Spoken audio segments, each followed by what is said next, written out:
ऐसी महंगी कार लेने के लिए जरूरी नहीं है कि आप कुछ बड़ा काम ही करें। इतनी आमिर पर्सनालिटी होकर भी आप ऐसे कचरे वाला बनकर क्यों घूमना चाहते हो आदर्श भाई? तुम केवल मेरे नीचे नौकरी करने में ध्यान दो, ज्यादा पर्सनल मत हो। मेरी क्रेडिट कार्ड से मन भर शॉपिंग करो, बाकी तुम सब पूरे मन से सफाई करो। एक भी कचराया नहीं बचना चाहिए। तुम साइड हटो ना आदर्श, मेरे सफाई के बीच में क्यों घुस रहे हो? ओके सॉरी यार, अब नीचे पड़ा बोतल रुक उठाओ। जाओ शिवांगी, तुम तो बहुत बेइज्जती वाला काम करती हो। तुम स्कूल में टॉपर थी तो मैंने कभी नहीं सोचा कि तुम ऐसा भी करोगी। हाँ। मैं वही करती हूँ जिस काम में मुझे मजा आता है। तुम्हारी तरह दूसरों के काम में उंगल करना पसंद नहीं है मुझे। तुम मुझसे बदतमीजी मत करो शिवांगी, नहीं तो तुम्हें अपने घर की नौकरानी बना दूंगी। तुम्हारी इतनी औकात नहीं है कि तुम मुझे काम में रख सको। अच्छा, तो अब तुम्हें मेरी असली औकात देखनी है। तुम जरा एक बार मेरे हाथों का डायमंड रिंग तो देखो, जितनी इस अकेली रिंग की कॉस्ट है। इतने रुपए तो तुमने अपनी पूरी जिंदगी में नहीं देखे होंगे। देखो सॉरी मान्या, तो तुम्हारी ईगो हर्ट हो गई, बट तू है कौन रे? मुझे और तंग मत करो। तुम लोग मुझे हल्के में ले रहे हो ना। पहले एक बार मेरे घर का नजारा देखो। मेरा घर इतना लग्जरियस है कि जितना तुमने कभी सपने में भी इमेजिन नहीं किया होगा। तुम तो बहुत अमीर हो यार। मैं बचपन से ही अमीर हूँ, बट कभी तुम्हारे सामने जताया नहीं। ये घर तो जाना पहचाना लगता है। ये औरत बहुत लंबा झूठ बोल रही है। अगर तुम सच में बहुत बड़ी पार्टी हो तो हमें कभी अपने घर घुमाने ले चलो। बट हमें नहीं जाना आदर्श। मेरे पास जो क्रेडिट कार्ड है उनसे तुम अनलिमिटेड खरीदारी कर सकती हो। ये क्रेडिट कार्ड भी मैंने मनीष को दिया था। तुम पागल हो क्या? उसके घर जाने के लिए हाँ क्यों कर दिए? देखो ना, वह कब से बज रही थी। अब घर जाकर उसकी असलियत पता चलेगी। झूठ तो कहीं भी बोला जा सकता है गाइस। मैं घर भी झूठ में ही अपना बता रही। तुम गरीबों को ऐसे बड़े घर दोबारा कभी देखने को नहीं मिलेंगे। अगर तुम चाहो तो मैं तुम्हें यहाँ साफ सफाई का नौकरी दे सकती हूँ। हमें तुमसे कोई नौकरी नहीं चाहिए। काम डाउन शिवांगी, हम तुम्हारे घर में नाश्ता करना चाहते हैं। तुम जल्दी से नाश्ता लगाओ मान्या। अब इन सभी के लिए क्या ही नाश्ता बनाऊं यार। आइडिया, मैं तुम्हें हमारे घर का फ्रेश स्ट्रॉबेरी खिलाता हूँ। ऐसा ताज़ा फल तुमने बाहर कभी नहीं खाया होगा। तुम इतने मुरझाए स्ट्रॉबेरी को ताज़ा समझती हो क्या? वो तो अभी यहाँ के गर्मी में मुरझा गई है। हम इन्हें सीधा दूसरे कंट्री से इम्पोर्ट करवाते हैं। मुझे तुम्हारी बातों में बिल्कुल भी भरोसा नहीं है। तुम सच बोल रही हो तो 4 किलो मेरे लिए भी मंगा देना यार। तुम्हारी चाल अच्छी थी, बट विदेशी डिलीवरी सिर्फ हम जैसे अमीर पर्सनैलिटी को ही मिल पाती है। अच्छा जी, मतलब फुल बहानों के साथ में बेवकूफ बनाया जा रहा है। लगता है फाइनली मेरा बॉयफ्रेंड आ गया। आई मिस यू बाबू। देखो, आज मैं गरीबों को खाने पर बुलाया है। ओह वेट, ये तो मेरे बॉस मिस्टर आदर्श है। अरे सर जी, आप यहाँ कैसे? मैं अपने घर में ही कैसे पहुँचा, ये तो तुम्हें अपनी गर्लफ्रेंड से पूछना चाहिए। मैं बहुत दुखी हूँ कि मैंने उसे बहुत झूठ बोला है। ये भी कि ये घर आपका नहीं बल्कि मेरा है। ये तुमने गलत किया। तुम धोखेबाज हो मनीष। तो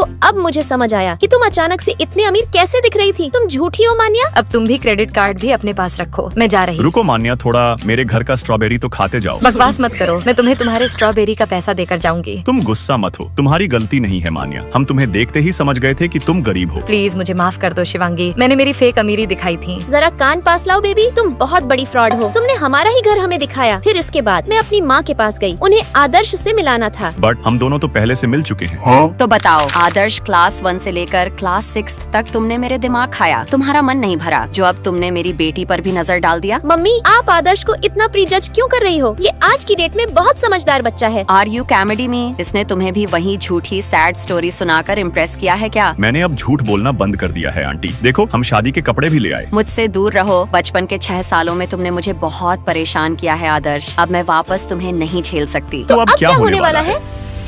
अर्पिता जी ने पिछले 20 सालों से हमारे स्कूल में एज इंग्लिश टीचर सर्व किया है। अब उनके लिए एक सम्मान 100 अरेंज किया जाएगा। मम्मी कमाल है, मम्मी जी बेस्ट है। अर्पिता माँ सबसे जबरदस्त है, कतई जहर। अर्पिता मैडम तारीफ के लायक है। आप भी इनके लिए 2 शब्द कह सकते हैं। मैं 200 शब्दों का निबंध लिख कर आया हूँ। जबरदस्ती हरकतें मत करो आदर्श। इन सब से मैं तुम्हें दामाद नहीं बना लूंगी। तो बोलिए मुझे और क्या करना है आपको इम्प्रेस करने के लिए? मेरी बेटी के साथ कड़ल थोड़ा काम किया करो। ओले मेरी जान, मम्मी ने कड़ल का याद दिलाकर शर्माने पर मजबूर कर दिया। आपको लाइन में खड़े होने की क्या जरूरत माँ, आप मेरा प्लेट ले लीजिए। मैं अपना खाना खुद ले सकती हूँ, तुम्हारी जरूरत नहीं है मुझे। तो एटलीस्ट मुझे आपकी बुक्स कैरी करने दीजिए। तुम हर वक्त आकर मुझे इरिटेट मत करो ना यार। तुम इस तरह मुझे इम्प्रेस नहीं कर सकते, क्योंकि मैं तुम्हें पसंद ही नहीं करना चाहती बेटा। तुमने बचपन में ही मेरे सामने अपनी पूरी इमेज गिरा दी थी। माना मैं बचपन में बहुत शरारती था, बट अब तो मैं बिल्कुल समझदार हो गया हूँ यार। आंटी को मुझे एक मौका तो देना चाहिए। आज मैं बहुत खुश हूँ। हेलो जी, मैंने आज आपके लिए गोभी पराठा बनाया है। व्हाट द हेल, गोभी का पराठा मेरा फेवरेट है। फिर तुम इस मोटू सर के लिए क्यों बना रही हो शिवांगी? अब मोटू सर मेरे पार्टनर बनने जा रहे हैं। इनके चमकते टकले और मोटी तोंद ने माँ को इम्प्रेस कर दिया। तुम बुरा मत मानो आदर्श, तुम भी मेरे जैसे बनो और दूसरी क्यूटी पटा लो। मुझे मेरी ओरिजिनल क्यूटी शिवानी ही चाहिए। तुम्हारे कह देने से शिवांगी तुम्हारी नहीं होने वाली। मैंने बेटी के लिए दूसरा लड़का चुना है। बट शिवांगी मेरी है। अब ये मेरी है आदर्श। हमारे इस हरकत को सभी स्टूडेंट्स किसी पिक्चर की तरह एंजॉय कर रहे हैं। और अब तुम्हें अपने फोन हमें देने होंगे गाइस। लो आंटी, आपके स्टूडेंट का फोन। देखो मम्मी, हमने साथ में कितना अच्छा काम किया। हाँ, स्कूल में तो तुमने अच्छा टीम वर्क किया, बट जरूरी नहीं है कि हम रियल में कमाल की जोड़ी है आंटी। मैं शिवांगी को खुश रखूंगा। बाकी सभी ऐसे ही उत्तम कहानी देखने के लिए लाइक सब्सक्राइब कर अपने राज्य के नाम के साथ मदर इन लॉ कमेंट करें।